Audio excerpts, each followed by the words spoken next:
ಕಾರ್ಯಕ್ರಮದ ಪ್ರಾಯೋಜಕರು Tulunadu chits private limited. ಯಾ ದೇವಿ ಸರ್ವಭೂತೇಷು ವಿಷ್ಣುಮಾಯೇತಿ ಶಕ್ತಿತಾ ನಮಸ್ತಸ್ಯೈ ನಮಸ್ತಸ್ಯೈ ನಮಸ್ತಸ್ಯೈ ನಮೋ ನಮಃ. ಹಾಯ್, ಹೆಲೋ, ನಮಸ್ಕಾರ. ನಾಡಿನ ಸಮಸ್ತ ವೀಕ್ಷಕರಿಗೆ ಸ್ಪಂದನ ವಾಹಿನಿಯ ಕಡೆಯಿಂದ ನವರಾತ್ರಿ ಹಬ್ಬದ ಹಾರ್ದಿಕ ಶುಭಾಶಯಗಳು. ಇದು ತಾರೆಯರೊಂದಿಗೆ ನವರಾತ್ರಿ ಹಬ್ಬದ ಸಂಭ್ರಮ, ನವರಾತ್ರಿ ನವತಾರ ಸಂಭ್ರಮ. ಇವತ್ತಿನ ದಿನದಲ್ಲಿ ನಮ್ಮ ಜೊತೆ ಅದ್ಭುತವಾದ ಕಲಾವಿದ ಇದ್ದಾರೆ. ಇವರು ಕಲೆಯನ್ನೇ ಉಸಿರು ಎಂದು ಬದುಕಿದಂತಹ ಕಲಾವಿದ. ಸದಾ ಎಲ್ಲರ ಮುಖದಲ್ಲೂ ನಗುವನ್ನು ತರಿಸಬಲ್ಲಂತಹ ಇವರು ನಮ್ಮ ತುಳುನಾಡಿನ ನವರಸರಾಜ. ಈಗ ನಮ್ಮ ಮುಖದಲ್ಲಿ, ನಿಮ್ಮ ಮುಖದಲ್ಲಿ ಎಷ್ಟು ನಗು ಇದೆಯೋ ಅದರ ದುಪ್ಪಟ್ಟು ನಗುವನ್ನು ನಮಗೆ ಕೊಡಲಿಕ್ಕೆ ನಮ್ಮ ಜೊತೆ ಇವರಿದ್ದಾರೆ. ಬನ್ನಿ ಕಾರ್ಯಕ್ರಮಕ್ಕೆ ಸ್ವಾಗತಿಸೋಣ ಭೋಜರಾಜ್ ವಾಮಂಜೂರಿ ಇವರನ್ನ. ಮೊದಲಿಗೆ ನವರಾತ್ರಿ ಹಬ್ಬದ ಹಾರ್ದಿಕ ಶುಭಾಶಯಗಳು, ಹಾಗೆ ಕಾರ್ಯಕ್ರಮಕ್ಕೆ ಸ್ವಾಗತ. ಸ್ಪಂದನ ಚಾನೆಲ್ನ ವೀಕ್ಷಕರಿಗೂ ಪ್ರೇಕ್ಷಕರಿಗೂ ಸರ್ವಧರ್ಮದ ಅಭಿಮಾನಿ ದೇವರಿಗಳಿಗೂ ಎಲ್ರಿಗೂ ಹಾರ್ದಿಕ ಶುಭಾಶಯಗಳು. ನವರಾತ್ರಿಯ ನಮಸ್ತೆ. ಇವತ್ತು ನವರಾತ್ರಿ ಹಬ್ಬ ಏನಿರ್ತದೆ ಇನ್ನೂ ಜೋರಾದ ಫೀಲ್ ನನಗೆ, ಯಾಕಂತ ಹೇಳಿದ್ರೆ ನಗುವಿನ ರಾಜ, ನವರಸದ ರಾಜ ಇವತ್ತು ನಮ್ಮ ಜೊತೆ ಇದ್ದಾರೆ. ಸೊ ಬಹಳ ಖುಷಿ ಆಯಿತು ಸರ್ ನಿಮ್ಮನ್ನು ಇವತ್ತು ಈ ಒಂದು ಹಬ್ಬದ ಸಂದರ್ಭದಲ್ಲಿ ನಾವು ನಿಮ್ಮ ಜೊತೆ ಹಬ್ಬ ಸೆಲೆಬ್ರೇಟ್ ಮಾಡುವಾಗೆ ಆಗಲಿ ಅಂತ. ಸೊ ಮಾತುಕತೆಯನ್ನು ಮುಂದುವರಿಸುವನಾ? ರೆಡಿ ಇದ್ದೀರಲ್ಲ? ಸೊ ಅದಕ್ಕಿಂತ ಮುಂಚೆ ಸರ್, ನಿಮಗೋಸ್ಕರ ನಿಮ್ಮ ಅಭಿಮಾನಿಗಳು ಕಾಯ್ತಾ ಇದ್ದಾರೆ. ಯಾವುದಾದ್ರೂ ನಿಮ್ಮ ಒಂದು ಡೈಲಾಗ್ ಬರಲಿ ಸರ್. ಡೈಲಾಗ್ ಅದೇ, ಎಲ್ರಿಗೂ ಒಳ್ಳೇದಾಗ್ಲಿ. ಕೊರೋನಾ ಎಂಬಂತ ವೈರಸ್ 2 ವರ್ಷದಿಂದ ಎಲ್ರಿಗೂ ಕಷ್ಟ ಆಗಿದೆ. ಇನ್ನಾದರೂ ಎಲ್ರಿಗೂ ಒಳ್ಳೇದಾಗ್ಲಿ, ನಮಗೆಲ್ರಿಗೂ ಒಳ್ಳೇದಾಗ್ಲಿ, ದೇವರು ಒಳ್ಳೇದು ಮಾಡಲಿ ಅಂತ ಕೇಳ್ತಾ ಎಲ್ರಿಗೂ ಶುಭಾಶಯ ಅಷ್ಟೇ. ಎಸ್. ಸೊ ನವರಾತ್ರಿ ಹಬ್ಬ ಅಂತ ಹೇಳಿದರೆ 9 ದಿನ 9 ರೀತಿಯಲ್ಲಿ ಆಚರಣೆ ಮಾಡ್ತೇವೆ ನಾವು. ಅದರಲ್ಲೂ ತುಳುನಾಡಿನಲ್ಲಿ ಮಂಗಳೂರು ದಸರಾ ಫೇಮಸ್. ಸೊ ಹುಲಿ ಕುಣಿತ ಕೂಡ ಇನ್ನೂ ಫೇಮಸ್. ನೀವೇ ಯಾವತ್ತಾದ್ರೂ ಹುಲಿ ವೇಷ ಹಾಕಿದ್ದೀರಾ ಅಥವಾ ಹುಲಿ ವೇಷ ಹಾಕಬೇಕು ಅಂತ ಯಾವ ಥರ ಅನಿಸಿದ್ಯಾ? ಇಲ್ಲಮ್ಮ, ಅಂದರೆ ಸ್ಟೇಜ್ ಕಾರ್ಯಕ್ರಮಕ್ಕೆ ಹೋಗ್ಬೇಕಾದ್ರೆ ಹುಲಿ ವೇಷ ಸ್ಟಾಪ್ ಮೊದಲಿಗೆ ಬಣ್ಣಕ್ಕೆ ಹೇಳಿತಾರಲ್ವಾ, ಅದು ಸಂಪ್ರದಾಯ ತುಂಬಾ ಚಂದ. ನಮ್ಮ ತುಳುನಾಡಿನ ಸಂಸ್ಕಾರ ಸಂಸ್ಕೃತಿಯಲ್ಲಿ ಅದು ಒಂದು ಸಂಸ್ಕೃತಿ. ತುಳು ಮಾರನೆಮಿ ದಸರಾ ಅಂದ್ರೆ ಅದು ಹುಲಿ ವೇಷ, ಅದು ನೋಡೋದೇ ಚಂದ. ಹುಲಿ ವೇಷ ಪ್ರಾರಂಭದ ದಿವಸ ಕೆಲವು ಕಾರ್ಯಕ್ರಮಗಳಿಗೆ ಗೆಸ್ಟ್ ಆಗಿ ಹೋಗ್ತಾ ಇದ್ವಿ. ಅವಾಗ ಅಲ್ಲಿ ಹುಲಿಯ ವೇಷದೊಟ್ಟಿಗೆ ನಾನು ಕೂಡ ಕುಣಿತಾ ಇದ್ದೆ. ಅದೊಂದು ಖುಷಿ, ತುಂಬಾ ಖುಷಿ ಆಗ್ತಾ ಇತ್ತು. ಕೆಲವು ಕಾರ್ಯಕ್ರಮಗಳಿಗೆ ಹೋಗ್ತಾ ಇದ್ದೆ ನಾನು. ಹಾಗೆ ಯಾವತ್ತಾದ್ರೂ ವೇಷ ಹಾಕಿ ಕುಣಿಬೇಕು ಅಂತ ಅನ್ಸಿದ್ಯಾ? ಇಲ್ಲ, ಅದಂದ್ರೆ ಅದು ಒಂದು ಪ್ರತಿಭೆ, ಅದು ಒಂದು ದೇವರ ಸೇವೆ, ಅದಕ್ಕೆ ಆದಂತ ಒಂದು ಪ್ರಾಧಾನ್ಯತೆ ಇದೆ. ಖಂಡಿತ ಅದು ಎಲ್ರಿಗೂ ಹಾಕ್ಲಿಕ್ಕೆ ಆಗಲ್ಲ. ಅದಕ್ಕೊಂದು ಆ ಕ್ರಮ ಇರ್ಬೇಕಲ್ವಾ, ಆ ಕ್ರಮದಲ್ಲೇ ಹಾಕ್ಬೇಕು, ಒಟ್ಟಾರೆ ಹಾಕ್ಬಾರ್ದು. ಅದ್ರ ಮೇಲೆ ಅಷ್ಟು ಗೌರವ ಪ್ರೀತಿ ಇದೆ. ಸೊ ಕಲೆಯನ್ನ ಅನುಭವಿಸುವವರು ಎಷ್ಟು ಮುಖ್ಯವೋ ಕಲೆಯನ್ನ ಗೌರವಿಸುವವರು ಅಷ್ಟೇ ಮುಖ್ಯ ಆಗ್ತದೆ. ಆಗ ಮಾತ್ರ ಆ ಕಲೆ ಬೆಳಿಲಿಕ್ಕಾಗುವಂಥದ್ದು, ಉಳಿಲಿಕ್ಕಾಗುವಂಥದ್ದು. ಎಸ್. ಸೊ ನಿಮ್ಮ ಹತ್ರ ಒಂದು ಕ್ವಶನ್ ಸರ್ ನಂಗೆ, ಯಾಕಂತ ಹೇಳಿದ್ರೆ ನೀವು ಕಾಮಿಡಿ ಮಾಡೋದು ನೋಡಿದ್ರೆ ನೀವು ಸಣ್ಣದಿರುವಾಗ ಭಾರಿ ಪೋಖರಿ ಅಂತ ನಂಗೆ ಅನಿಸ್ತದೆ. ಸೊ ಈ ಹಬ್ಬದ ಟೈಮಲ್ಲಿ ಏನಾದ್ರೂ ಪೋಖರಿ ಮಾಡಿದ್ದು ನೆನ್ಪುಂಟಾ? ಹಬ್ಬದ ಟೈಮಲ್ಲಿ ಇಲ್ಲ, ಶಿವರಾತ್ರಿ ಟೈಮಲ್ಲಿ ಎಲ್ಲ ಆಯ್ತು. ಶಿವರಾತ್ರಿ ಟೈಮಲ್ಲಿ ಸಿಯಾಳ ಕದಿಲಿಕ್ಕೆ ಹೋಗುದು ಅದೆಲ್ಲ ಇತ್ತು. ಮತ್ತೆ ಇದೆಯಲ್ವಾ, ಮಣ್ಣಿದ್ದು ಮಡಿಕೆ ಎಲ್ಲ ಹೊಡೆಯೋದು, ಮತ್ತೆ ಉಪದ್ರ ಮಾಡ್ತಾ ಇದ್ರಿ. ಯಾರ್ದು ಎಲ್ಲೆಲ್ಲಿ ಯಾರ ಮನೆಗೆ ಎಣ್ಣೆಯನ್ನು ಕೊಂಡೋಗಿ ಇಡುದು ಅದೆಲ್ಲ ಚಿಕ್ಕಂದಿರುವಾಗ ಇತ್ತು. ಸಿಯಾಳ ಕದಿಯುದು ಅದೊಂದಿತ್ತು. ಮತ್ತೆ ಮೇಲೆಗೆ ಹೋಗ್ಲಿಕ್ಕೆ ಆಗಲ್ಲ, ನಮ್ಗೆ ಗೊತ್ತಿಲ್ಲ. ಕೆಳಗೆ ನಿಂತು ಕ್ಯಾಚ್ ಹಿಡಿಯುದು, ಅದೊಂದು ಮಕ್ಕಳಾಟಿಗೆಲ್ಲ ತುಂಬಾ ಚಿಕ್ಕದಿರುವಾಗೆ ಇತ್ತು. ನವರಾತ್ರಿ ಸಂದರ್ಭದಲ್ಲಿ ಇದ್ದು ಯಾವ್ದಾದ್ರು ಮೆಮೊರೀಸ್ ಇದೆ? ಯಾಕಂತ ಹೇಳಿದ್ರೆ ನೀವು ಮಂಗಳೂರಲ್ಲಿ ವಾಮಂಜೂರು ಅಲ್ಲಿರುವಂತದ್ದು. ನೀವು ನಾನು ಟ್ಯಾಬ್ಲೆಟ್ ವೇಷ ಆಗ್ತಾ ಇದ್ರಿ. ಅದು ನೆನಪಿದೆ. ಅವತ್ತು ದೇವಿ ಪಾತ್ರ ನಾವು ಮೊದಲು ನಮ್ಮ ವಾಮಂಜೂರು ಅಲ್ಲಿ ನಮ್ಮದು ಗಣೇಶೋತ್ಸವ ಸಮಿತಿ ಇದೆ. ಅಲ್ಲಿ ಪ್ರಾರಂಭಕ್ಕೆ ಅಲ್ಲಿ ಖಾಲಿ ಕೊಂಡೋಗ್ತಾ ಇದ್ರು ಗಣಪತಿ ಉತ್ಸವಕ್ಕೆ, ಖಾಲಿ ಗಣಪತಿ ದೇವರು ಮಾತ್ರ. ಆಮೇಲೆ ನಮ್ದು ಆವಾಗ ಒಂದು 20 ವರ್ಷ 20 ವರ್ಷದ ಮುಂಚೆ 20 ಅದೇ ಅಷ್ಟೇ 20 ವರ್ಷ ಮುಂಚೆ ನಮ್ದು ಲಾರಿಯಲ್ಲಿ ಅವಾಗ ಟ್ಯಾಬ್ಲೆ ಎಲ್ಲ ಸ್ಟಾರ್ಟ್ ಆಗ್ಲಿಲ್ಲ. ಲಾರಿಯಲ್ಲಿ ಮೇಲ್ಗಡೆ ಕೂತು ಹಿಂದ್ಗಡೆಯಿಂದ ಈ ವಾಪಸ್ ಹೀಗೆ ಕೂತ್ಕೊಳ್ಳೋದು. ಹಿಂದ್ಗಡೆಯಿಂದ ಚಂಡಮುಂಡರು ಮತ್ತೆ ನಡುವೆ ದೇವಿ, ಮಹಿಷಾಸ್ತ್ರ, ಆತರ ನನ್ನ ಅಷ್ಟಭುಜಿ ದೇವಿ ಇತ್ತು. ಒಂಥರ ರೋಮಾಂಚನ ಆಗ್ತಾ ಇತ್ತು. ಒಂಥರ ವೇಷ ಹಾಕಿದ್ಮೇಲೆ ಅದ್ರಲ್ಲಿ ತುಂಬಾ ಭಕ್ತಿ, ಜನಗಳು ನೋಡಿ ಅದನ್ನು ಆ ಪಾತ್ರವನ್ನು ದೇವರಾಗಿ ನೋಡುವಂತ ರೀತಿ, ಅದನ್ನು ನೋಡುವಾಗ ಒಂಥರ ರೋಮಾಂಚನ, ಅದಂತೂ ಖುಷಿ ಆಗ್ತಾ ಇತ್ತು. ಒಂದು 2-3 ವರ್ಷ ಹಾಕಿದ್ದೆ ನಾನು ದೇವಿ ಪಾತ್ರ. ಆಮೇಲೆ ಬ್ರಹ್ಮನ ಪಾತ್ರ, ಬ್ರಹ್ಮ ವಿಷ್ಣು ಮಹೇಶ್ವರ, ಆತರ ಅದೆಲ್ಲ ನೆನಪಿದೆಯಾ? ಸೊ ಈ ವೇಷಗಳ ಬಗ್ಗೆ ಹೇಳುವಾಗ ನಂಗೆ ರಪ್ಪ ಯಕ್ಷಗಾನ ನೆನಪಾಯ್ತಪ್ಪ. ಸೊ ನಿಮ್ಮ ಕಂಠದಲ್ಲಿ ಯಾವುದೇ ಪದ್ಯ ಕೇಳಿದ್ರು, ಆ ಯಕ್ಷಗಾನದ ಭಾಗವತಿಗೆ ಒಂದು ಪದ್ಯ ಇದೆ ಅಲ್ಲ, ನೀವು ಏಸಾ ಮೂವಿಯಲ್ಲಿ ಹಾಡಿರುವಂತಹ ಒಂದು ಸಾಂಗ್ ಕಲೆಕುಲ ಕಲೆಟು ಮೇಲಾಯಿನ, ಅದೊಂದಂತೂ ಅಮೇಝಿಂಗ್ ಸಾಂಗ್. ಯಾವತ್ತು ನಮ್ಗೆ ಆ ಒಂದು ಸಾಂಗ್ ಕೇಳುವಾಗ ಇದು ಯಕ್ಷಗಾನದ ಸಾಂಗ್ ಅಂತಾನೆ ನಮ್ಗೆ ಫೀಲ್ ಆಗ್ತದೆ, ಅಷ್ಟು ಒಳ್ಳೆ ಸಾಂಗ್ ಅದು. ನಮಗೋಸ್ಕರ 1-2 ಲೈನ್ ಹಾಡಬಹುದು ಅದು. ಇದು ನೀವು ಹೇಳಿದ್ದು ಏಸಾ ಚಿತ್ರದ. ಹೌದು ಹೌದು. ನಾನು ಪ್ರಥಮ ಬಾರಿಗೆ ಚಿತ್ರಕ್ಕೆ ಹಾಡಿದಂತ ಹಾಡಿದು ಏಸಾ. ಶೋಭರಾಜ್ ಪವರ್ ಅವರ ನಿರ್ದೇಶನದಲ್ಲಿ ಮೂಡಿದಂತ, ಮತ್ತೆ ಗುರುಬಾಯರ್ ಅವರ ಸಂಯೋಜನೆ, ಮ್ಯೂಸಿಕ್ ಸಂಯೋಜನೆ, ಮತ್ತೆ ನಮ್ದು ಶಶಿರಾಜ್ ಕಾವ್ರ ಅವರು ಸಾಹಿತ್ಯ ಬರೆದಿದ್ದಾರೆ. ನಮ್ದು ಉದಯಣ್ಣ ಅದರ ಪ್ರೊಡ್ಯೂಸರ್, ಇಬ್ರು ಉದಯಣ್ಣ ಅವರು ಮೊದಲ ಬಾರಿಗೆ ಚಿತ್ರದಲ್ಲಿ ಹಾಡಿದ್ದದು. ತುಳುನಾಡ ಪೆರ್ಮೆದ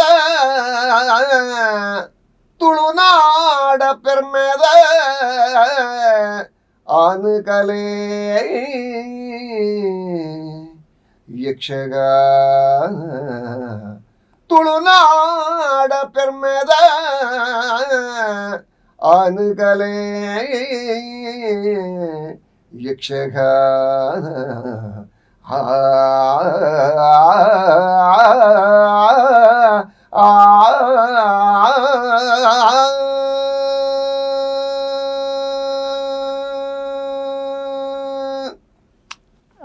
ಬ್ಯೂಟಿಫುಲ್ ಒಂದು ಅಭಿಮಾನಿಯ ಕೋರಿಕೆಯನ್ನ ನೆರವೇರಿಸಿಕೊಟ್ರಿ ಇವತ್ತು. ನನ್ನ ಫೇವ್ರೆಟ್ ಸಾಂಗ್ ಇದು ನೀವು ಹಾಡಿರುವಂಥದ್ದು.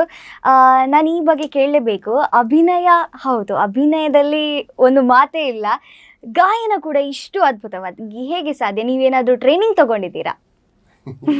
ಇಲ್ವಾ? ಟ್ರೈನಿಂಗ್ ಏನಿಲ್ಲ. ನಾನು ಮೊದಲು ನಾಟಕಕ್ಕೆ ಈ ಸಾಹಿತ್ಯ ಬರೀತಾ ಇದ್ದೆ, ಪದ್ಯ. ನಮ್ಮ ಆಚೆ ಎಲ್ಲ ಪದ್ಯಾವಳಿ ಅಂತ ಇತ್ತು. ನಮ್ಗೆ ಪ್ರತಿ ಸಂಘ ಸಂಸ್ಥೆಗಳು ನಾಟಕ ಆಗ್ಬೇಕಾದ್ರೆ ಆ ಊರಲ್ಲಿ ಪದ್ಯಾವಳಿ ರೆಡಿ ಮಾಡ್ತಾ ಇದ್ರು. ಪದ್ಯಾವಳಿಯನ್ನು ರೆಡಿ ಮಾಡಿ, ಅದಂದ್ರೆ ಒಂದು ನಾಟಕಕ್ಕೆ ಒಂದು ಕಡಿಮೆ ಅಂದ್ರೆ ಒಂದು 7-8 ಪದ್ಯ ಇರುತ್ತೆ, ಸಾಂಗ್ ಇರುತ್ತೆ. ಆ ಸಾಂಗ್ ಅನ್ನು ಬರೀಲಿಕ್ಕೆ ನೀವು ಬರೀತಾ ಇದ್ರಿ. ಅವಾಗ ತುಳು, ಕನ್ನಡ ಮೂವಿದ್ದು, ಹಿಂದಿ ಮೂವಿದ್ದು ಆ ವಾಯ್ಸ್ ಅಲ್ಲಿ ಇದಕ್ಕೆ ಟ್ರಾನ್ಸ್ಲೇಟ್ ಮಾಡೋದು. ಆ ವಾಯ್ಸ್ ನಲ್ಲಿ ತುಳುಗೆ ಟ್ರಾನ್ಸ್ಲೇಟ್ ಮಾಡಿ ಆ ರಾಗ ಸಾಹಿತ್ಯ ತುಳುವಲ್ಲಿ, ಹಾಗೆ ಕೆಲವು ಕನ್ನಡದ ವಿಶೇಷ ಕೆಲವು ಓಲ್ಡ್ ಸಾಂಗ್ ಗಳನ್ನು ಸೆಲೆಕ್ಟ್ ಮಾಡಿಕೊಂಡು ಆ ಪದ್ಯಕ್ಕೆ, ಆ ಭಾವನೆಗೆ ಯಾವ್ದು ಬೇಕು, ಪದ್ಯ ಸಾಂಗ್ ರಾಗ ಸಂಯೋಜನೆ ಬೇಕು, ಅದನ್ನು ಟ್ರಾನ್ಸ್ಲೇಟ್ ಮಾಡಿ ಬರೆಯೋದು. ಬರೆದು ಆ ವರ್ಷ ನಾನು ಬರಿತಾ ಇದ್ದೆ, ತುಂಬಾ ನಾಟಕಗಳಿಗೆ ಬರಿದ್ದೆ. ಆ ವರ್ಷ ಫಸ್ಟ್ ನಾನು ಹಾಡಿದ್ದು ಅನ್ಎಕ್ಸ್ಪೆಕ್ಟೆಡ್ ಆಗಿ ನಮ್ಮ ಊರಿನ ನಾಟಕ ಆಗ್ಬೇಕಾದ್ರೆ ಅಲ್ಲಿ ಪದ್ಯ ರಚನೆ ಮಾಡಿದೆ. ಅವಾಗ ನನ್ನ ಹೆಸರು KB ರಾಜ್ ಕೆತ್ತಿಗಾಲ್ ಅಂತ, ಭೋಜರಾಜ್ ಮಂಜೂರ, ಆಮೇಲೆ KB ರಾಜ್ ಕೆತ್ತಿಗಾಲ್ ಅಂತ ಆ ಹೆಸರು ಶಾರ್ಟ್ ನೇಮ್ ಹಂಗಿತ್ತು. KB ರಾಜ್ ಕೆತ್ತಿಗಾಲ್ ರಚನೆ. ಆ ವರ್ಷ ನಾನು ಗಣಪತಿದ್ದು ಒಂದು ಪದ್ಯ, ಅದೇ ತರ ಕನ್ನಡ ಸಾಂಗ್ ಅನ್ನು ಭಕ್ತಿಗೀತೆಯನ್ನು ತುಳುವಿಗೆ ಅದನ್ನು ಟ್ರಾನ್ಸ್ಲೇಟ್ ಮಾಡಿ ಬರೆದಿದ್ದೆ. ಅವಾಗ ನಮ್ಮ ಸಿಂಗರ್ ಬಂದಿದ್ರು, ಯಾರದು ನೆನಪಿಲ್ಲ ನನಗೆ, ಅದು ನಮ್ಮ ಅಮೃತೇಶ್ವರ ದೇವಸ್ಥಾನದಲ್ಲಿ ಆದದ್ದು.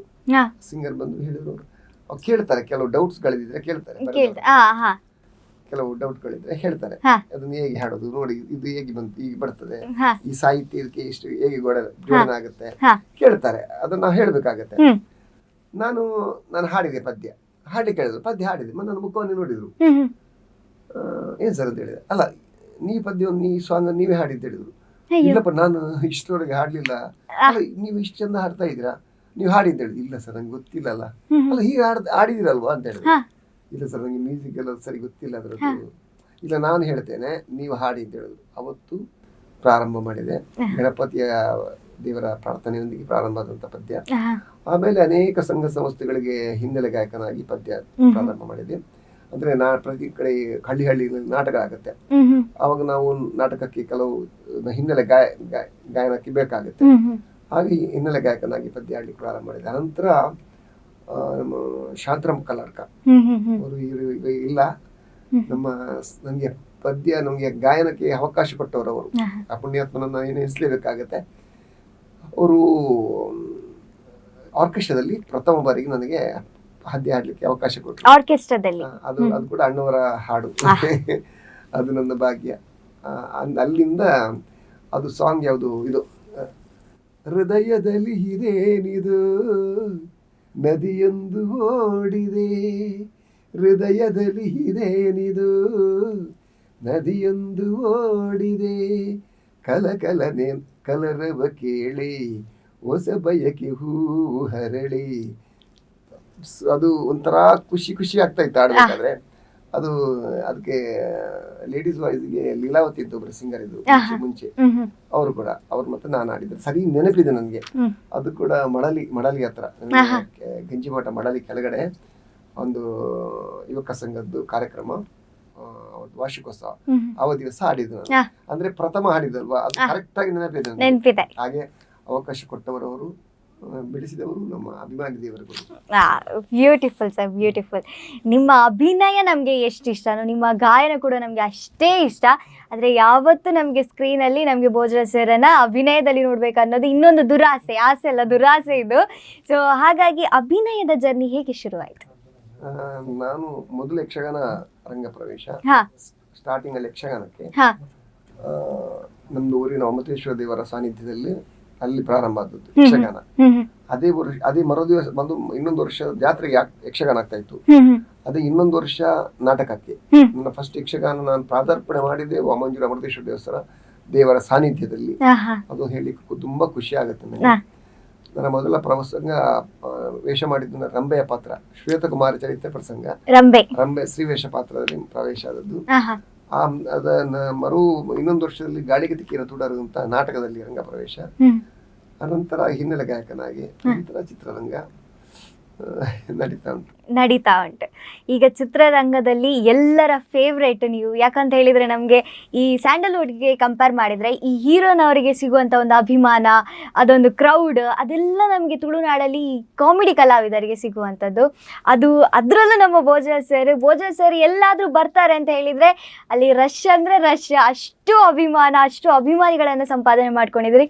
ಆದರೂ ಹೀಗೆ ಇದ್ದೀರಲ್ಲ ಸರ್, ಸರಳವಾಗಿ ನಾನೇನು ಮಾಡಲಿಲ್ಲ, ನಾನು ಅವರಲ್ಲ ಅಂತ. ಹೇಗೆ ಸರ್ ಇದು? ಇಲ್ಲಮ್ಮ, ಅಂದ್ರೆ ನಾನು ನಿಜವಾಗ್ಲೂ ನಾನೇನಲ್ಲ. ಅಂದ್ರೆ ನಾನು, ದೇವರು ನಮ್ಗೆ ಕಲಾವಿದರಿಗೆ ಯಾರಿಗಾಗ್ಲಿ ನಾವೊಂದು ಮಟ್ಟಕ್ಕೆ ಬೆಳೆಯುತ್ತೇವೆ. ಬೆಳೆದು ಬಂದ ದಾರಿಯನ್ನು ನಾವು ಮರೆಯಬಾರದು. ಹಿಂದ್ಗಡೆ ಯಾವ್ದು ನೋಡ್ತಾ ಇರ್ಬೇಕು, ನಾನು ಇಲ್ಲಿಂದ ಬಂದೆ. ಒಂದು ನಾವು ವೇದಿಕೆಗೆ ಹೋಗ್ಬೇಕಾದ್ರೆ ಈಗಲೂ ಅಷ್ಟೇ, ಒಂದು ಸ್ಕ್ರೀನ್ ನಲ್ಲಿ ಮೊದಲು ಸ್ಟೇಜಿಗೆ ಹೋಗ್ಬೇಕು ಅಂತ ಆದ್ರೆ, ನಾಟಕಕ್ಕಾಗ್ಲಿ, ಯಕ್ಷಗಾನಕ್ಕಾಗ್ಲಿ, ಹಾಡೋದಕ್ಕಾಗ್ಲಿ, ಅಲ್ಲ ಫಿಲ್ಮ್ ಆಗ್ಲಿ, ಮೊದಲು ನಾವು ಕ್ಯಾಮರಾ ಫೇಸ್ ಮಾಡುವಾಗ ಮೊದಲು ಸ್ಟೇಜಿಗೆ ಹೋಗ್ಬೇಕಾದ್ರೆ ನಾವು ಇನ್ನಷ್ಟು ದೇವರ ಹತ್ರ ಪ್ರಾರ್ಥನೆ ಮಾಡ್ತೇವೆ. ನಮ್ಮ ಪ್ರಯತ್ನದೊಟ್ಟಿಗೆ ದೇವರ ಫಲ ನಮಗೆ ಅನುಗ್ರಹ ಇರ್ಲಿ ಅಂತ. ಯಾಕಂತ ಹೇಳಿದ್ರೆ ನಾವು ನಮ್ದು ಕಲಿತಾಯ್ತು, ನಾನೊಂದು ಹೆಸರಿಗೆ ಬಂದಿದ್ದೇನೆ, ನನಗೆ ಹೆಸರಿದೆ, ನನಗೆಲ್ಲ ಗೊತ್ತುಂಟು ಅಂತ ಹೇಳ್ಕೊಂಡು ಹೋದ್ರೆ ನಾವು ನಿಜವಾಗ್ಲೂ ಸ್ಟಾರ್ಟಿಂಗ್ ಅಲ್ಲಿ ಏನ್ ಮಾಡ್ತೇವೆ ಅಂದ್ರೆ ದೇವರ ಹತ್ರ ಪ್ರಾರ್ಥನೆ ಮಾಡ್ತೇವೆ. ಅದನ್ನೇ ಮತ್ತೆ ಮತ್ತೆ ಮರೆಯುತ್ತಾ ಬರ್ತೀವಿ. ನಾನು ಮಾಡಿದ್ದೆ ಸರಿ, ನಾನೇ ಮಾಡಿದ್ದೆ ಅಲ್ಲ, ಆಮೇಲೆ ದೇವರನ್ನು ಮರೆತು ಬಿಡ್ತೇವೆ. ಆ ಥರ ಆಗ್ಬಾರ್ದು. ಯಾವಾಗಲೂ ನಾವು ದೇವರಿಗೆ ನಾವು ಶರಣಾಗಿರ್ಬೇಕು. ಅದನ್ನೇ ನಾವು ಮಾಡುವಂಥ ಪಾತ್ರದಲ್ಲಿ, ನಾವು ಮಾಡುವಂಥ ಕಾರ್ಯದಲ್ಲಿ, ನಾವು ಮಾಡುವಂಥ ಕರ್ತವ್ಯದಲ್ಲಿ ನಿಷ್ಠೆ, ಪ್ರೀತಿ, ಭಕ್ತಿ ಹೆದರಿಕೆ ಎಲ್ಲ ಇರಬೇಕು. ಎಲ್ಲ ಇದ್ರೆ ಅದು ಒಳ್ಳೇದು. ಈಗ ನಾವು ವೇದಿಕೆ ಹೋಗ್ಬೇಕಾದ್ರೆ ದೇವರ ಹತ್ರ ಪ್ರಾರ್ಥನೆ ಮಾಡಿ ಹೋಗ್ತೀವಿ. ಯಾಕಂತ ಹೇಳಿ ದೇವರ ನನ್ನ ಪ್ರಯತ್ನ ನಮ್ದು ಫಲ ಕೊಡೋದು ನೀನು ಅಂತ. ಆಗ ದೇವರು ಏನ್ ಮಾಡ್ತಾರೆ, ನಮ್ಮ ಪ್ರಯತ್ನದೊಟ್ಟಿಗೆ ಅವನ ಬ್ಲೆಸ್ಸಿಂಗ್ ಇರ್ತದೆ, ದೇವರ ಬ್ಲೆಸ್ಸಿಂಗ್ ಇರ್ತದೆ, ದೇವರ ಆಶೀರ್ವಾದ ಇರ್ತದೆ. ಆವಾಗ ನಾವು ಎರಡೂ ಸೇರಿದ್ರೆ ಜನಗಳಿಗೆ ಖುಷಿ ಆಗತ್ತೆ. ಹಾಗೆ ನಾವು ಯಾವಾಗಲೂ ನಾನು ಕಲಿತೆ, ನಾನು ಸಕ್ಸಸ್, ಇನ್ನು ನಂಗೆ ತೊಂದರೆ ಇಲ್ಲ, ಹೆಸರು ಬಂದಿದೆ ಅಂತ ನಾವು ದುರಹಂಕಾರದಿಂದ ಸ್ಟೇಜ್ ಹತ್ತಿದ್ರೆ ದೇವರು ಬ್ಲೆಸ್ಸಿಂಗ್ ಮಾಡೋದನ್ನು ಬಿಡ್ತಾರಂತೆ. ತೊಂದರೆ ಇಲ್ಲ ಮಗ, ನೀನು ನಿನ್ಗೆ ಹೆಸರು ಬಂದಿದೆ, ನೀನು ದೊಡ್ಡ ಕಲಾವಿದನಾಗಿದ್ದಿ, ನನ್ನ ಅವಶ್ಯಕತೆ ನಿಂಗಿಲ್ಲ, ನೀನು ನಿನ್ನಷ್ಟಕ್ಕೆ ಮಾಡು ಅಂತ. ಅವಾಗ ಏನಾಗತ್ತೆ ಅಂದ್ರೆ ನಮ್ಗೆ ದೇವರ ಬ್ಲೆಸ್ಸಿಂಗ್ ಕಡಿಮೆ ಆಗತ್ತೆ. ದೇವರು ಅಂತ ಹೇಳಿದ್ರೆ ಯಾರು? ನಮ್ಮ ಪ್ರೇಕ್ಷಕರೇ ದೇವರು. ದೇವರು ಅವರ ಮುಖೇನವಾಗಿ ದೇವರು ನಮಗೆ ನಮ್ಮನ್ನು ನೋಡುವಾಗ ನಮ್ಮನ್ನು ಖುಷಿಯಲ್ಲಿ ನಗ್ತಾರೆ, ಖುಷಿಯಲ್ಲಿ ಚಪ್ಪಾಳಿ ಹೊಡಿತಾರೆ, ಸೆಳ್ಳೆ ಹೊಡಿತಾರೆ, ನಮ್ಮನ್ನು ನೋಡಿ ಒಂದಷ್ಟು ಪ್ರೀತಿ ಮಾಡ್ತಾರೆ. ಅದು ದೇವರು. ಇಂಥ ದೊಡ್ಡ ಮಾತು ಸರ್ ಇದು. ಇಂತಹ ಕಲಾವಿದನ ಮಾತಿನಲ್ಲಿ ಇದನ್ನು ಕೇಳುವಾಗ ನಮಗೆ ರೋಮಾಂಚನ ಆಗ್ತದೆ. ನೀವು ಯಾವತ್ತೂ ಇದೇ ರೀತಿ ಕಲಾ ಸೇವೆಯನ್ನು ಮಾಡ್ತಾ ಇರಬೇಕು ಸರ್. ನಿಮ್ಮ ಜೊತೆ ಮಾತುಕತೆ ಹೀಗೆ ಮುಂದುವರಿತದೆ ಒಂದು ಪುಟ್ಟ ವಿರಾಮದ ನಂತರ. ನೋಡಿದ್ರಲ್ಲ ವೀಕ್ಷಕರೇ, ನಮ್ಮ ನವರಸ ರಾಜ ಅವರ ಮಾತಿನಿಂದ ಎಷ್ಟೆಲ್ಲ ವಿಷಯಗಳು ಹೊರಗಡೆ ಬರ್ತಾ ಇದೆ ಅಂತ. ಇವರ ಜೊತೆ ಮಾತುಕತೆ ಹೀಗೆ ಮುಂದುವರಿತದೆ ಒಂದು ಪುಟ್ಟ ವಿರಾಮದ ನಂತರ.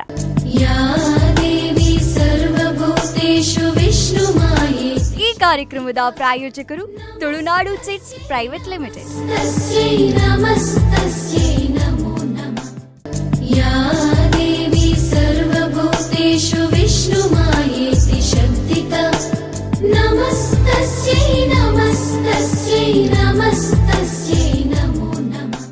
ವಿರಾಮದ ಬಳಿಕ ಮತ್ತೊಮ್ಮೆ ನವರಾತ್ರಿ ನವತಾರ ಸಂಭ್ರಮ ವಿಶೇಷ ಕಾರ್ಯಕ್ರಮಕ್ಕೆ ಸ್ವಾಗತ. ಒಂದು ವಿರಾಮನ ನಾವು ತಗೊಂಡು ಬಂದ್ವಿ. ಆದರೆ ನಿಮ್ಮ ಜರ್ನಿ ಅಂತ ಹೇಳುವಂಥದ್ದು ಎಲ್ಲರಿಗೂ ರೋಮಾಂಚನಗೊಳಿಸುವಂಥ ಜರ್ನಿ. ಯಾಕಂತ ಹೇಳಿದರೆ ಒಂದು ಸಾಮಾನ್ಯ ಹುಡುಗ ಈಗ ಸಾಮಾನ್ಯ ಪ್ರತಿಭೆ, ನಮ್ಮೆಲ್ಲರ ನೆಚ್ಚಿನ ನವರಸ ರಾಜ. ಅದು ಜರ್ನಿಗೆ ಸಾಮಾನ್ಯವಾದ ಜರ್ನಿ ಅಲ್ಲ ಸರ್. ಸಾಕಷ್ಟು ನೋವು ತಿಂದಿರ್ತೀರಿ, ಸಾಕಷ್ಟು ಅವಮಾನ ತಿಂದಿರ್ತೀರಿ, ಸಾಕಷ್ಟು ಶ್ರಮ ಪಟ್ಟಿರ್ತೀರಿ. ಅದು ಕಲಾವಿದನ ದುಃಖ ಕಲಾವಿದನ ಹೃದಯದಲ್ಲಿ ಮಾತ್ರ ಇರ್ತದೆ, ಅದು ಹೊರಗೆ ಕಾಣುವುದಿಲ್ಲ, ಕಾಣಲಿಕ್ಕೂ ಕಲಾವಿದರು ಬಿಡುವುದಿಲ್ಲ. ಇದು ಕಲಾವಿದನ ದೊಡ್ಡ ಶಕ್ತಿ. ಹೀಗಿರುವಾಗ ನಿಮ್ಮ ಜೊತೆ ಇದ್ದವರು ಸಾಕಷ್ಟು ಜನ ಇರ್ತಾರೆ ಸರ್. ಯಾರು ನಿಮ್ಮನ್ನು ಜಾಸ್ತಿ ಸ್ಫೂರ್ತಿಗೊಳಿಸಿರುವಂಥವ್ರು? ಚಿತ್ರ ನಾನು ಮೊದಲು ಬಂದದ್ದು ಯಕ್ಷಗಾನ ಮೂಲಕ. ನನಗೆ ನನ್ನ ಗುರುಗಳು ಅಣ್ಣಿ ಮಾಸ್ಟರ್ ಗುರುಪುರ ಅಂತ, ಮತ್ತೆ ನನ್ನ ಸಹ ಕಲಾವಿದರು, ನಮ್ಮ ಊರಿನ ಎಲ್ಲ ಜನಗಳ ಪ್ರೋತ್ಸಾಹ, ಕಲಾವಿದರ ಪ್ರೋತ್ಸಾಹ. ಅನಂತರ ನನಗೆ ನಾಟಕರಂಗದಲ್ಲಿ ನನಗೆ ಮೊದಲು ನಿರ್ದೇಶನ ಮಾಡಿದ್ದು ಮೋಹನ್ ರಾವ್ ಅಂತ, ನಮ್ಮ ಮನೆ ಹತ್ತಿರದವರು, ಅವರಿಗೆ ಇಲ್ಲ, ನನ್ನ ಮೊದಲ ನಿರ್ದೇಶನ ಮಾಡಿದವರು ಅವರು. ಮತ್ತೆ ಹಿನ್ನೆಲೆ ಗಾಯಕನಾಗಿ ಅವಕಾಶ ಕೊಟ್ಟದ್ದು ಶಾಂತರಾಮ್ ಕಲರ್ಕ, ಅವರು ಕೂಡ ಪುಣ್ಯಾತ್ಮನ ನೆನೆಸಬೇಕು ನಾನು. ಅನಂತರ ನನಗೆ ನಾಟಕದಲ್ಲಿ ನಾನು ಇಷ್ಟು ಮಟ್ಟಿಗೆ ಬೆಳೆಬೇಕು ಅಂತಂದ್ರೆ ಕಾರಣಕರ್ತರಾದಂಥ ನನ್ನ ಗುರುಗಳು ದೇವದಾಸ್ ಕಾಪಿಕಾಡ್ ಸರ್ ಅವರು. ನನಗೆ ಪ್ರತಿ ನಾಟಕದಲ್ಲೂ ಕೂಡ ನಾನು ಈಗ 31 ವರ್ಷ ಕಳೀತು ಅವರೊಟ್ಟಿಗೆ ಇದ್ದೇನೆ, ಅವರ ಟೀಮಲ್ಲಿ ಇದ್ದೇನೆ. ಈಗ ನಾಟಕ ಸ್ವಲ್ಪ ಕಡಿಮೆ ಆಗಿದೆ, ಆದ್ರೂ ಕೂಡ ನಾನು ಕೆಲವು ನಾಟಕಕ್ಕೆ ಅಭಿನಯ ಮಾಡ್ತೇನೆ. ನನಗೆ ಪ್ರತಿ ನಾಟಕದಲ್ಲೂ ಕೂಡ ಬೇರೆ ಬೇರೆ ಪಾತ್ರಗಳನ್ನು ಕೊಟ್ಟು, ವಿಭಿನ್ನವಾದಂತಹ ಅಭಿನಯಗಳನ್ನು ಕೊಟ್ಟು, ಪಾತ್ರಗಳನ್ನು ಕಲಿಸಿ ನನಗೆ ಇಷ್ಟರ ಮಟ್ಟಿಗೆ ಬೆಳೆಸಿದವರು ನನ್ನ ಗುರುಗಳು ತಿಲಿಕೆದ ಬಳಿ ದೇವದಾಸ್ ಕಾಪಿಕಾಡ್ ಅವರು. ನಿಮ್ಮ ಯಾವುದಾದ್ರೂ ಒಂದು ವಿಡಿಯೋ ನೋಡಿದ್ರೆ ಸಾಕು, ನಮ್ಮ ಮನೆಯಲ್ಲಿ ಅಂತಲ್ಲ ಪ್ರತಿ ಮನೆಯಲ್ಲೂ ಬಿದ್ದು ಬಿದ್ದು ನಗಾಡ್ತಾರೆ. ಅದು ನಾನ್ ಸ್ಟಾಪ್. ಅದು ಹೇಗೆ ಅದು ಏನು ಹೇಳುವಂಥದ್ದು, ಶಾರದೆಯ ಒಂದು ಆಶೀರ್ವಾದ ನಿಮಗೆ ಸಿಕ್ಕಿರುವಂಥದ್ದು. ನಿಮ್ಮ ಮನೆಯಲ್ಲಿ ಯಾವತ್ತಾದ್ರೂ ಹಾಗೆ ಮಾಡ್ತಾರೆ? ಯಾಕಂತ ಹೇಳಿದ್ರೆ ನಿಮ್ಮ ವಿಡಿಯೋ ನೋಡಿ ನಿಮ್ಮ ಮನೆಯಲ್ಲಿ ಯಾರಾದ್ರೂ ಬಿದ್ದು ಬಿದ್ದು ನಗಾಡುವಂಥ ಸೀನ್ಸ್ ಎಲ್ಲ ಆಗಿದೆಯಾ? ನಾನು ನಮ್ಮ ಹೆಂಡತಿಯನ್ನು ನಾಟಕಕ್ಕೆ ಕರ್ಕೊಂಡು ಬರ್ಬೇಕಾದ್ರೆ ಫಸ್ಟ್ ಶೋಗೆಲ್ಲ ಬರ್ತಾರೆ, ಮಕ್ಕಳೆಲ್ಲ ಬರ್ತಾರೆ. ಫಸ್ಟ್ ಶೋಗೆ ಬರ್ಬೇಕಾದ್ರೆ ನಾನು ಟೌನಲ್ಲಿ ನಾಟಕ ಆದ್ರೆ ನಾನು ಹಿಂದಿನ ಒಂದು ಮಿಡ್ಲ್ ಸೀಟಲ್ಲಿ ಕೂತ್ಕೊಳಿಸುದು ಫ್ಯಾಮಿಲಿಯನ್ನು. ಯಾಕಂತ ಹೇಳಿದ್ರೆ ಅಲ್ಲಿ ಏನಾದ್ರು ಕಾಮಿಡಿ ಆಗ್ಬೇಕಾದ್ರೆ ಸನ್ನಿವೇಶ, ನಂದು ಗುರುಗಳು ಕಾಪಿಕಾಡ್ ಸರ್ ಅವ್ರದ್ದು, ನವೀನ್ ಸರ್ ಅವ್ರದ್ದು, ಅರವಿಂದ್ ಬೋಳರ್ ಅವ್ರದ್ದು, ನಮ್ದೆಲ್ಲ ಏನಾದ್ರು ಕಾಮಿಡಿ ಆಗ್ತಾ ಇದೆ ಅಂತ ಅಲ್ಲಿ ಒಂದು ಜೂರು ನಗು ಕೇಳ್ತಾ ಇರ್ತದೆ ಅಂತ. ಅದು ಕಾಪಿಕಾಡ್ ಸರ್ ಆಗ್ಲೇ ಹೇಳಿದ, ಭೋಜನ ಕುಡಿದ್ರೆ ಇದಲ್ಲ ಅಂದ್ರೆ ನನ್ನ ಹೆಂಡತಿ ಬಂದಿದ್ದಾಳೆ, ಹೇಳ್ತಾರೆ ಅವರು, ಹೆಂಡತಿ ಬಂದಿದ್ದಾಳೆ ಅಂತ ಕೇಳ್ತಾ ಉಂಟು ನಗುದು ಅಂತ. ಅಂದ್ರೆ ಅವಳ ನಗುವಂತ ರೇಂಜ್ ಅದು ಉಂಟು, ಆ ತರ ಅದೊಂಥರ ನಮ್ಗೆ ಯಾವಾಗ್ಲೂ ಗೊತ್ತಾಯ್ತು ಸ್ವಲ್ಪ ಮೆತ್ತಗೆ ನಗು ಅಂತ ಅವಳಿಗೆ ತಳಿ ಕಡ್ಲಿಕ್ಕೆ ಕಂಟ್ರೋಲ್ ಮಾಡ್ಲಿಕ್ಕೆ ಕಾಮಿಡಿ ನೋಡಿ ಅಷ್ಟು ನಗಾಡೋದು ಅದೊಂಥರ ಖುಷಿ ಆಗುತ್ತೆ. ಮತ್ತೆ ಈಗ ಅದೇ ನಮಗೆ ನಿಮ್ಮ ಮುಖದಲ್ಲಿ ನಗು, ನಿಮ್ಮನ್ನು ನೋಡಿದಂಥ ಪ್ರೇಕ್ಷಕರ ಮುಖದಲ್ಲಿ ನಗು, ನಾವು ಎಷ್ಟೋ ಕಾರ್ಯಕ್ರಮಕ್ಕೆ ಹೋಗ್ಬೇಕಾದ್ರೆ ಎಷ್ಟೋ ಒಂದು 70 ವರ್ಷ 80 ವರ್ಷದ ತಾಯಂದಿರು, ಅಜ್ಜಂದಿರು ನಮ್ಮನ್ನು ಅವ್ರು ಪರಿಚಯ ಮಾಡಿ ಕೊಡ್ತಾರೆ. ಅವರ ಮಕ್ಕಳು ಮೊಮ್ಮಕ್ಕಳು ಪರಿಚಯ ಮಾಡಿ ಕೊಡ್ತಾರೆ. ಇದು ಭೋಜರಾಜ ಮಂಜೂರು ನಾ ಫಿಲ್ಮ್ ಅಲ್ಲಿ ಬರ್ತಾರೆ ನೋಡಿ, ನೀವು ಟಿವಿಯಲ್ಲಿ ನೋಡ್ತೇವೆ ನೋಡಿ. ಅವಾಗ ನಮ್ಮನ್ನು ನೋಡ್ಬಿಟ್ಟು ಅವರು ಕೀರ್ತಿ ಅಜ್ಜಂದಿರೆಲ್ಲ ನಮ್ಮನ್ನು ನೋಡ್ಬಿಟ್ಟು ಹಿಂಗೆ ನಮ್ಮನ್ನು ಹರಸ್ತಾರೆ. ಒಮ್ಮೆ ತಲೆಯಿಂದ ಹಿಂಗೆ ಹರಸಿ, ಏನ್ ಮಗ ನಾವು ಮನೆಯಲ್ಲಿ ಕೂತು ಬೇರೆ ಯಾವ ಕಾರ್ಯಕ್ರಮಗಳು ನೋಡ್ಲಿಕ್ಕಿಲ್ಲ, ಹೊರಗಡೆ ಬರ್ಲಿಕ್ಕೆ ಆಗುದಿಲ್ಲ, ನಿಮ್ಮನ್ನು ನೋಡಿ ಒಂದಷ್ಟು ಖುಷಿ ಪಡ್ತೇವೆ, ನಿಮ್ಮನ್ನು ನೋಡಿ ಒಂದಷ್ಟು ನೆಗಾಡ್ತೇವೆ, ಯಾವಾಗಲೂ ನೀವು ನಗಿಸ್ತಾ ಇರಿ, ನಿಮ್ಮನ್ನು ದೇವರು ಒಳ್ಳೇದು ಮಾಡಲಿ ಅಂತ ನೊಂದು ತಲೆ ಹೀಗೆ ಆಶೀರ್ವದಿಸ್ತಾರೆ. ನಮ್ಮನ್ನು ನೋಡಿ ಒಂದಷ್ಟು ಖುಷಿ ಆಗುತ್ತೆ ಹೇಳ್ತಿ. ಯಾಕಂದ್ರೆ ಅಂದ್ರೆ ನಮಗೆ ಒಂಥರ ಇದಾಗುತ್ತೆ, ವೈಬ್ರೇಷನ್ ಆಗುತ್ತೆ. ಅವ್ರು ಹೇಳುವಂಥ ಮಾತು, ನಮಗೆ ಕೊಡುವಂಥ ಬ್ಲೆಸ್ಸಿಂಗ್ ಎಷ್ಟೋ ಕಡೆ ಎಲ್ಲರೂ ಒಂದಷ್ಟು ಕೆಲವು ಕಡೆ ಈ ನಮ್ಮ ಅಕ್ಕ ತಂಗಿಯರು ಕೆಲವು ಅಭಿಮಾನಿ ದೇವರುಗಳಿದ್ದಾರೆ. ಗರ್ಭಿಣಿಯವರಿಗೆ ಒಂದು ಆಸೆ ಇರುತ್ತೆ, ಹೆರಿಗೆ ಆಗ್ಬೋದು ಮೊದಲು ಗರ್ಭಿಣಿಯವರಿಗೆ, ಗೊತ್ತಾಯ್ತಮ್ಮ, ನಮ್ಗೆ ಇಂಥ ಕಲಾವಿದನ್ನು ನೋಡ್ಬೇಕು, ಇಂಥವ್ರ ಹತ್ರ ಮಾತಾಡಬೇಕು, ಅವರ ಅಣ್ಣನ ಕರೀರಿ ಹೇಳ್ತಾರಲ್ಲ, ಹೆರಿಗೆ ಆಗೋದು ಮೊದಲೊಂದು ಆಸೆ. ಅಂತ ಸಂದರ್ಭ ಬಂದಿದೆ ತುಂಬಾ ಕಡೆ. ಗೊತ್ತಾಯ್ತಮ್ಮ, ಕೆಲವು ಕಡೆ ಆಶ್ರಮಕ್ಕೆ ಹೋಗ್ತೀವಿ, ಕೆಲವು ಮದುವೆ ಫಂಕ್ಷನ್ ಹೋಗ್ತೀವಿ. ಮದುವೆ ಫಂಕ್ಷನ್ ಹೋಗ್ಬೇಕಾದ್ರೆ ಕೆಲವರಿಗೆ ಸರ್ಪ್ರೈಸ್ ಆಗಿ ನಾವು ಹೋಗುವಂತು, ಅವರ ರಿಲೇಷನ್ ಆಗ್ಲಿ, ಅವರ ಅಣ್ಣ ತಮ್ಮಂದಿರಾಗ್ಲಿ, ಅವರ ತಾಯಿಯಂದಿರಾಗ್ಲಿ, ಅವರ ಅಪ್ಪಂದಿರಾಗ್ಲಿ ನಮ್ಗೆ ಇನ್ವೈಟ್ ಮಾಡೋದು ನಮ್ಮನ್ನು. ಸರ್, ನನ್ನ ಮಗಳ ಮದುವೆ, ನನ್ನ ಮಗನ ಮದುವೆ, ನನ್ನ ಮಗನಿಗೆ ನೀವು ತುಂಬಾ ಪಂಚ ಪ್ರಾಣ ಸರ್, ಅವ್ರ ಮದುವೆ ಬರ್ಬೇಕು ಸರ್, ಅವ್ರಿಗೆ ಸರ್ಪ್ರೈಸ್, ನೀವು ಬರುವಂತದ್ದು ಗೊತ್ತಿಲ್ಲ, ನೀವು ಬರ್ಲೇಬೇಕು. ನಾವು ಹೋಗುವುದು ಅವರ ಮದುವೆ ಮಂಟಪದಲ್ಲಿ ಇದ್ದಾರೆ, ಅವ್ರ ಮದುಮಗ ಅಂತ ಅವ್ರಿಗೆ ಗೊತ್ತೇ ಆಗುದಿಲ್ಲ. ಅವ್ರು ನೋಡಿ ಒಂಥರ ಎಕ್ಸೈಟಿಂಗ್ ಆಗ್ತದೆ. ಆ ಪ್ರೀತಿ, ಆ ಒಂದು ಅವರ ಒಂದು ಎಕ್ಸೈಟಿಂಗ್ ನಮ್ಮನ್ನು ನೋಡುವಂತ ರೀತಿ, ಅದೊಂಥರ ಖುಷಿ ಆಗತ್ತೆ. ನಾವು ಸತ್ಯ ಹೇಳ್ತೇನೆ ನಮ್ಮ ಕೀರ್ತಿ, ನಾನು ಇನ್ನೊಂದು ಜನ್ಮ ಅಂತ ಇದ್ರೆ ನಾನು ಕಲಾವಿದನಾಗಿ ಹುಟ್ಟಬೇಕು ದೇವರ ಹತ್ರ, ಅದೇ ಪ್ರಾರ್ಥನೆ. ಬಹುಶಃ ಎಷ್ಟು ಜನ್ಮ ಇದೆ ಗೊತ್ತಿಲ್ಲ ಸರ್, ಆದರೆ ತುಳು ಚಿತ್ರರಂಗ ಎಷ್ಟು ಜನ್ಮದವರೆಗೆ ಇರ್ತದೋ ಪ್ರತಿ ಜನ್ಮದಲ್ಲೂ ನೀವು ತುಳು ಕಲಾವಿದರಾಗಿ ಹುಟ್ಟಬೇಕು, ಅದು ನಮ್ಮ ಬಹಳ ದೊಡ್ಡ ಆಸೆ. ಯಾಕಂತ ಹೇಳಿದ್ರೆ ನಿಮ್ಮಂಥ ಕಲಾವಿದರು ಸಿಗುವಂಥದ್ದು ನಮಗೆ ತುಳುನಾಡು ಬಹಳ ಶ್ರೀಮಂತ ಅಂತ ಅನ್ನಿಸುವಂಥದ್ದು ನಿಮ್ಮಂತಹ ಕಲಾವಿದರಿಂದ. ನೀವು ಸದಾ ಖುಷಿಯಾಗಿರ್ಬೇಕು, ನಗ್ನಾಗ್ತಾ ಇರಬೇಕು. ಇಷ್ಟು ಹೊತ್ತು ನಾನು ಕನ್ನಡದಲ್ಲಿ ಮಾತಾಡಿದೆ ಸರ್, ನನಗಿನ್ನು ತಡ್ಕೊಳ್ಲಿಕ್ಕೆ ಆಗ್ತಾ ಇಲ್ಲ. ನೀವು ತುಳುವಲ್ಲಿ ಮಾತಾಡಬೇಕು, ಅದನ್ನು ನಿಮ್ಮ ಅಭಿಮಾನಿಗಳು ಕೇಳಬೇಕು. ತುಳುವಲ್ಲಿ ಒಂದು ವಿಶ್ವಾಸ ಸರ್, ನಮ್ಮ ನವರಾತ್ರಿ ಸಂದರ್ಭದಲ್ಲಿ ನಿಮ್ಮ ಅಭಿಮಾನಿಗಳಿಗೋಸ್ಕರ ನಿಮ್ಮ ಮೆಸೇಜ್. ಮಾತೆರೆಗಳ ನವರಾತ್ರಿದ ಶುಭಾಶಯ. ಬಂದಾಗ ಇತ್ಯದ ಸಂದರ್ಭ ಪರಿಸ್ಥಿತಿ ಮಾತೆರೆಲ್ಲ ಕಷ್ಟ ಉಂಟು, ಮಾತೆಲ್ಲ ಬಂಗೂರಲ್ಲಿ ಅಕುಲು ಮಗುಲದ ಮಾತೆಲ್ಲ ನಾವು ಮಾತೆರನ್ನ ಒರಿಯ ಕೊರಿ ಪ್ರೀತಿ ಮಲ್ಪುಗ, ಒರಿಯ ಕೊರಿ ಮೊಕೆಡೊಪ್ಪುಗ, ಅನ್ಯೋನ್ಯತೆ ಮೆಗ್ಗಿ ಬಲ ಎಲಕ ಒಪ್ಪುಗ, ಇಂಕಲ ಮಾತ ಪ್ರೀತಿ ಆಶೀರ್ವಾದ ಈ ಕಲಾವಿದನ ಎತ್ತುಪಡು. ಮಾತರಿಗಳ ದಸರಾ ಹಬ್ಬದ ಶುಭಾಶಯ. ನಮಸ್ಕಾರ. Thank you so much. ನೀವು ಕನ್ನಡದಲ್ಲಿ ಎಷ್ಟು ಮಾತಾಡಿದ್ರು ನಮಗೆ ಮಾತ್ರ ನಿಮ್ಮ ಮಾತಿನಲ್ಲಿ ತುಳು ಕೇಳಲಿಕ್ಕೆ ಇಷ್ಟ. ನಿಮ್ಗೆ ಸಲ ನಿಮ್ಗೆ ತುಳು ಇಷ್ಟನಾ ಕನ್ನಡ ಇಷ್ಟನಾ? ಅದಕ್ಕೆ ನಾನು ಹೇಳಿದೆ, ಕನ್ನಡದಲ್ಲಿ ಅಭಿನಯ ಮಾಡಿದ್ದೇನೆ, ಅದೊಂದು ಖುಷಿ ನನಗೆ. ದರ್ಶನ್ ಸರ್ ಅವರ ಫಿಲ್ಮ್ ಅಲ್ಲಿ ನೋಡಿರ್ಬೋದು ನೀವು, ಒಡೆಯ ಚಿತ್ರದಲ್ಲಿ ಅಭಿನಯ ಮಾಡಿದ್ದೇನೆ. ಹಾಗೆ ಕನ್ನಡವೂ ತುಳು ಆಗ್ಲಿ, ನಮಗೆ ನಮ್ಮ ತುಳು ನಮ್ದು ಮಾತೃ ಭಾಷೆ, ಕನ್ನಡ ಕೂಡ ನಮ್ಮದೊಂದು ಭಾಷೆ, ನಮ್ಮ ದೇಶದ. ಸೊ ತುಳುನಾಡಿನವ್ರಿಗೆ ಕನ್ನಡದ ಮೇಲೂ ಅಷ್ಟೇ ಅಭಿಮಾನ ಇರ್ತದೆ. ಖಂಡಿತವಾಗ್ಲೂ ನಮಗೆ ತುಳುನಾಡಿನ ಭಾಷೆ ಹೇಗೋ ಹಾಗೆ ಕನ್ನಡ ಭಾಷೆ ಕೂಡ, ಅದನ್ನ ಯಾವತ್ತು ಖಂಡಿತ. ಸೊ ಇಷ್ಟು ಹೊತ್ತು ನಾವು ಮಾತಾಡ್ತಾ ಇದ್ವಿ, ಮಾತುಕತೆ ಹೇಗೆ ಮುಗೀತು, ಶುರುವಾಯ್ತು ಯಾವುದೂ ನಮಗೆ ಗೊತ್ತಿಲ್ಲ. ಅಷ್ಟು ಏನು ನಾವು ಭಾವುಕರಾದ್ವಿ, ನೀವು ಭಾವುಕರಾದ್ವಿ. ಈ ಸಂದರ್ಭದಲ್ಲಿ ಕೊನೆಗೆ ನಾನೊಂದು ಪ್ರಶ್ನೆ ಕೇಳಬೇಕು. ಈ ಸಂದರ್ಭದಲ್ಲಿ, ನವರಾತ್ರಿ ಸಂದರ್ಭದಲ್ಲಿ ದೇವಿ ಏನಾದರೂ ಪ್ರತ್ಯಕ್ಷ ಆಗಿ ನಿಮಗೆ ಒಂದು ವರ ಕೊಡ್ತೇನೆ ಹೇಳಿದ್ರೆ ನೀವು ಯಾವುದನ್ನು ಕೇಳ್ತೀರಿ? ನಾನು ಹುಟ್ಟಿದ್ರೆ ಇನ್ನು ಕಲಾವಿದನಾಗಿ ಹುಟ್ಟಬೇಕು ಅಮ್ಮ ಅಂತ. ಬ್ಯೂಟಿಫುಲ್ ಕೂಡ ನಿಮ್ಮನ್ನೆಲ್ಲ ನಗಿಸುವಂತ ಶಕ್ತಿ ಸಾಮರ್ಥ್ಯ ಕೊಡು ತಾಯಿ. ಇನ್ನೊಂದು ಜನ್ಮ ಇದ್ರೆ ನಾನು ಕಲಾವಿದನಾಗಿ ಹುಟ್ಟಬೇಕು. ನಮ್ಮನ್ನೆಲ್ಲ ನಗಿಸಿದವರು ನೀವು ಸರ್. ನಿಮ್ಮ ಆಯಸ್ಸು, ಆರೋಗ್ಯ, ಐಶ್ವರ್ಯ ಪ್ರತಿಯೊಂದು ಬಹಳ ಚೆನ್ನಾಗಿರಬೇಕು. ಅದೆಲ್ಲರೂ ಕಿರಿಯರಾಗಿ ನಮ್ಮ ಒಂದು ಆಸೆ ಅಂತ ಹೇಳ್ಬೋದು. ನಾನು ಅವಾಗಲೇ ಹೇಳಿದ ಆಸೆ ಅಲ್ಲ, ನಮಗೆ ದುರಾಸೆ. ಹೆಚ್ಚು ನೀವು ಇನ್ನಷ್ಟು ಸಿನಿಮಾಗಳಲ್ಲಿ ನೀವು ಕಾಣಬೇಕು. ನಾಟಕ, ಯಕ್ಷಗಾನ ಪ್ರತಿಯೊಂದರಲ್ಲೂ ಹೋದ್ರೆ ಸರ್ ನಮಗೆ ಹಾಗೇ ಇರಬೇಕು, ಹಾಗೇ ನೀವು ನಮ್ಮನ್ನು ನಗಿಸ್ತಾ ಇರಬೇಕು.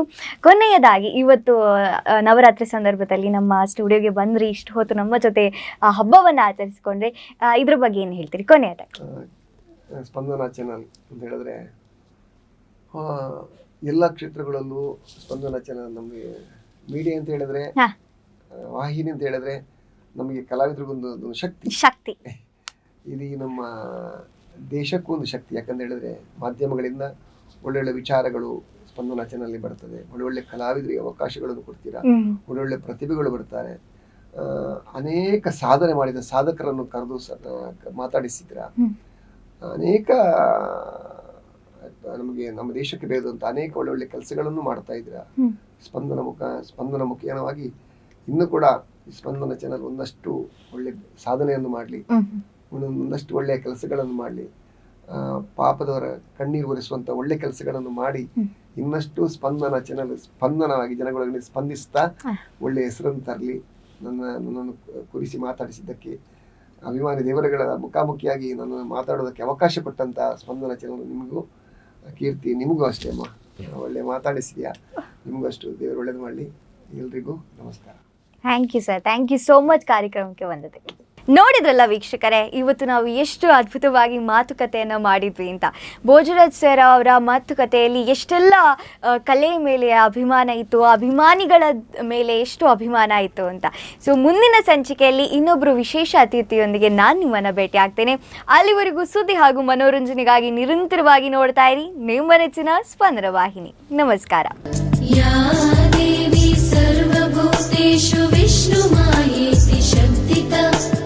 नमस्तस्यै नमस्तस्यै नमस्तस्यै नमो नमः. ಈ ಕಾರ್ಯಕ್ರಮದ ಪ್ರಾಯೋಜಕರು ತುಳುನಾಡು ಚಿಟ್ಸ್ ಪ್ರೈವೇಟ್ ಲಿಮಿಟೆಡ್. नमस्तस्यै नमस्तस्यै नमो